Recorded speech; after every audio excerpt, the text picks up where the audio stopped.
अस्सलाम वालेकुम नाज़रीन, आज का न्यू एपिसोड एक बुल जो कि बहुत ही मज़े का और इंटरेस्टिंग सीन होने जा रहा है, क्योंकि जो काशान है वो मिनाहल को अपने काबू में कर लेता है। और काशान कहता है कि मिनाहल, तुम मेरी बात मानोगी तो मैं तुम्हें बर्बाद होने से बचाऊंगा, वरना तुम्हें मैं बर्बाद कर दूंगा। जिसकी वजह से तुम आशिर की वजह से इस घर में रह रही हो, और मैं उससे ही तुम्हें जुदा कर सकता हूँ, मैं इतनी पावर रखता हूँ। तो वो मिनाहल उसके सामने गिड़गिड़ाती है, कहती है कि मुझे माफ़ कर दो, मैं जो तुम कहोगे मैं वो करूँगी, और तुम्हारे अलावा किसी की बात नहीं मानूंगी। जैसे तुम कहोगे वैसे ही मैं करने के लिए तैयार हूँ, बस तुम हुक्म करो, जो कहोगे मैं वो करूँगी।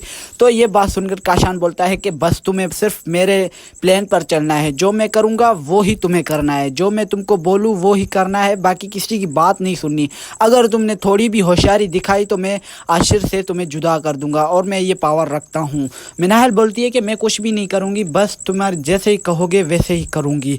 तो नाजरीन, जो बतूल है उसका जो बाप है वो बतूल से कहता है, माफ़ी मांगता है। जो उसकी माँ होती है बतूल की, वो साहिल से माफ़ी मांगती है। वो कहती है कि जो तुम्हारे साथ और बतूल के साथ में उसके बाप ने किया था, उसकी वजह से वो बहुत ही शर्मिंदा है। हाँ जी दोस्तों, वो दिन रात वो कहती है कि बस उसी गम में रहता है, उसको रात को भी नींद नहीं आती, वो सिर्फ इसी टेंशन में होता है कि तुम्हारे साथ उसने गलत कर दिया है।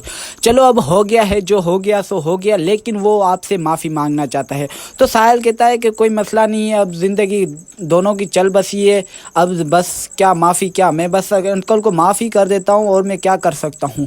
दूसरी तरफ बतूल जो है अपने बाप से कहती है कि बाबा अब मैं क्या कर सकती हूँ, अब मैं अपने घर भी नहीं जा सकती, क्योंकि वहाँ पर आशिर जो है मिनाहल को लेके आया है, और मिनाहल ही उसके साथ रह रही है। वो दोनों खुश हैं, तो मैं क्यों बीच में आकर उन दोनों की ज़िंदगी बर्बाद करूँ। जैसे ही उसकी आशिर की खुशी में और मेरी खुशी है, बस।